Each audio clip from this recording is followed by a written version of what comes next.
Is with us from Florham Park, New Jersey. And one of the things that we know for sure, Kmart, is we're going to see a lot of this team because they will be on Hard Knocks. When do those cameras arrive? Greeny, based on the security and the cars that I've seen in this parking lot, Hard Knocks cameras might be here already. And we already have players arriving. Breece Hall, their running back, who was injured last year, coming back. He walked in the building. Elijah Veritaka, we've got players coming in. And think about a year ago what this team was expected to do and who was at quarterback. We had Mike White and Zach Wilson entering the building and Joe Flacco. This is a new-look Jets team that, thankfully, for you and all the fans, Hard Knocks cameras are going to be able to capture every moment, and hopefully the Jets will let them show it to us, because this is a different team with great vibes and lofty expectations. As soon as Rodgers does report, we will show you the video of that. He always does some sort of dress-up. Remember the Nicolas Cage and the stuff from The Office, so we'll see what he chooses for this one. In the meantime, the expectations externally, Kmart, as you obviously know, are enormous. What are the expectations internally? Well, Greeny, here's the good news. While a lot of us think that this Jets team could make some noise, inside, they're keeping things very level-headed. They understand that on paper, they have a Hall of Fame quarterback under center, but they also know this is a new team, a new offense. Things still need to be done, and this is just day one of the real process. So they're keeping things in perspective. They understand they haven't done anything yet, but they know their potential. All right, Kmart out there battling the humidity bravely for us in Florham Park, New Jersey. And as soon as Rodgers gets there, we'll check back in. Kmart, thank you very much. And let me bring the rest of the crew in here this morning because, again, it's a football story. This feels like it's become so much larger than life. And Harry will join us as well. But, Louis, I'll start with you. As Rodgers begins this season, unlike any he has ever had, what is the biggest concern? It's line of scrimmage play, Greeny, on the offensive side of the football, both in terms of capturing the line of scrimmage as far as the run game is concerned, and then making sure that they keep Aaron protected when he is in the pocket, because we all know this is not his first, second, third year, fourth year in the league. He cannot make up for deficiencies on the offensive line with his athleticism the way he maybe could have 5-10 years ago. And look, when you look at it objectively last year, as far as pass block and run block win rate, this is a team that was in the bottom quarter of the NFL. And at the tackle position, there's still a lot of questions. There's still questions. I mean, what is Dwayne Brown's status going to be this year in terms of his ability to play at a high level? What's Mekhi Becton's availability going to be? They have to make sure that that is ironed out. We saw last year, at the end of the year, the final two teams, Philadelphia and Kansas City, what were the two things we talked about outside of their quarterback play last year when we got to the Super Bowl? Offensive line play. They're maybe 1 and 2 in the NFL. That is where games are won and lost. We know that despite everything else that is going right for the Jets, and there's a lot of things going right, and you have every reason to be, as ecstatic as you are about the Jets' prospects this year. Until you tell me how this offensive line plays, particularly on the edges, I can't tell you what this season's going to look like for them.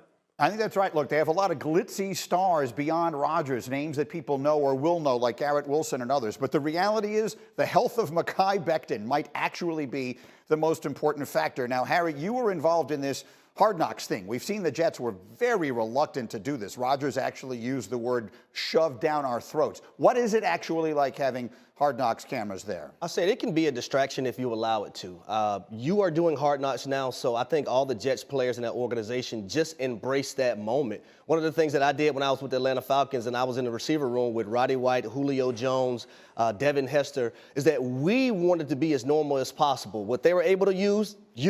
What you couldn't use, right? And we put that on our head coach at the end of the day because the team does have the final say in what gets displayed. But embrace it, have fun with it, man. We had multiple scenes where we were able to, film at my house, film at the bowling alley, but we had a lot of fun with it. What percentage of the things that you did got used versus not used? I would say probably 15% got used, 85% didn't get used because our conversations didn't alter whatsoever. So, look, I mean, this is a spotlight, Domonique, that even Aaron Rodgers has never encountered before. The New York of it all, the Hard Knocks of it all, the changing teams at this stage of his career, so there's all that external pressure of it all, and the unique circumstances of it. How do you expect all of that pressure and attention to affect him and affect his team? Yeah, I think if he struggles, it's going to be because of the offensive line, not because of Hard Knocks. I think Aaron Rodgers has shown he's been a superstar for a long time, and he's shown that when the lights are brightest, he kind of steps up. You think about when the Packers drafted Jordan Love, that was when the pressure is kind of the highest on Aaron Rodgers, and he came out and had back-to-back MVP level seasons. So I don't think Hard Knocks is going to make it any harder for him or his teammates. All of these guys are football players, and they're comfortable with being in the spotlight. I think they will be fine. Maybe it's used as an excuse if they struggle, but if they lose, it's not going to be because they had cameras around during camp. No, I get that part of it, but there is. Look, Louis, I mean, football teams, more than maybe anyone else I know in any element of society, they use the word distraction. They try and eliminate any and all distractions wherever they can. Well, this team has been, and I know, Domonique, you and I are both not big fans of that, but the reality is, I mean, we both think that most of the time those things are used as excuses. But the reality is, there is a lot of pressure. There are a lot of eyeballs. There will be a lot of attention paid on every little thing that happens. Can that be a problem? Sure, it can be, especially if somehow, some way, off the field responsibilities or, let's say, media obligations or endorsement opportunities, the more people want to give you stuff, the more people want to constantly pat you on the back. If that starts taken away from the time you spend away from the facility preparing for the season, continuing to, take care of your body during the season, or even the time in which, you are in the facility and you are still really zeroed in and honed in on the task at hand. Sure, it can be a distraction, but see, this is where, look, one of the things in the offseason I compared this acquisition to was like what the effect that Tom Brady had on the Tampa Bay Buccaneers when he went there. There was tons of scrutiny on Tampa Bay, right? Tom Brady goes down there. He's changing teams after being up there for 2 decades in New England. The bright lights were on Tampa Bay every single moment. Well, it's the same way in New York, and maybe times 10 because it is New York. So you understand the realities of the salary cap and everything better than anyone. It's been documented this week that the franchise tag totals for running backs have actually gone down. The top running backs are making less money now than they were 7 or 8 years ago, which is completely the opposite of every other position on the field. What can Saquon do? Well, right now there's not much he can do, and I think that he should honestly do nothing. He should not play this season. It's too late to get the contract that he wants. He can take the $10 million for this season, which I know is a lot of money, but it's not commensurate with the value that he's provided for this team and the value that he expects to provide going forward. And he's not just any running back. I get the argument generally against running backs, but Saquon is in the Christian McCaffrey category, and he might even be better than that, in that he will impact your team.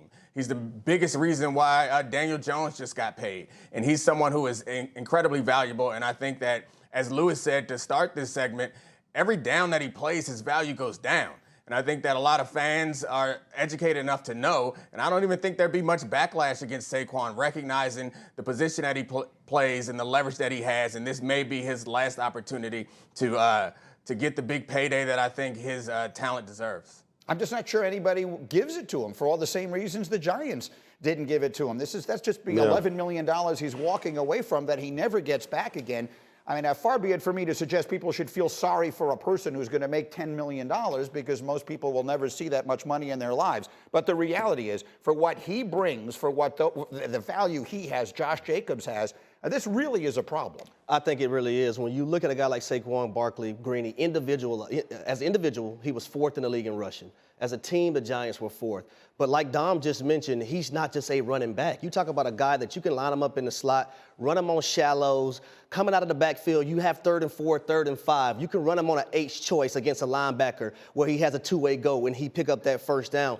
Also, I'll take you a few years back when he's lined up out wide as a number 1 receiver, and he's lined up on the number 1 corner in Marshawn Lattimore in New Orleans, and he beats him on a go route for a touchdown. Those are the type of things that Saquon Barkley brings to the table. He's not just a running back, but when defensive coordinators stand up in their meeting room each week with their defense, you want to know who pitcher is up there first from the opposing team offense, which is the Giants? Yeah. Saquon Dan Barkley. Of course. That's who they're saying we got to stop, and Daniel Jones is the guy that we're going to force to beat us. So I don't understand this, especially if we're talking about between $1 million and $5 million each year that Saquon Barkley probably was asking for. I think the Giants dropped the ball in those regards. So Louis, again, you played a long time, not at the running back position.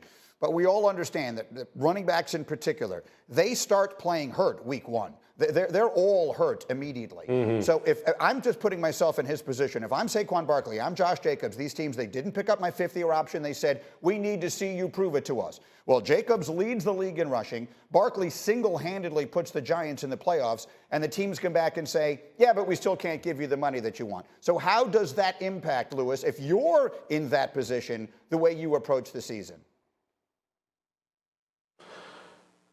Oh, wow.